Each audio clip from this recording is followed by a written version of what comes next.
అమ్మా గంగమ్మ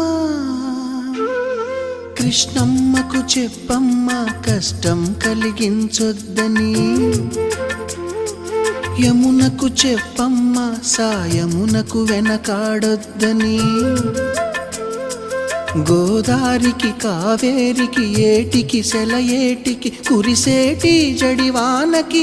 దూకే జలపాతానికి నీతో బుట్టులందరికీ చెప్పమ్మా మా గంగమ్మ జీవనదివిగా ఒక మోక్షనిధివిగా పండ్లు పూలు పసుపుల పారాణి రాణిగా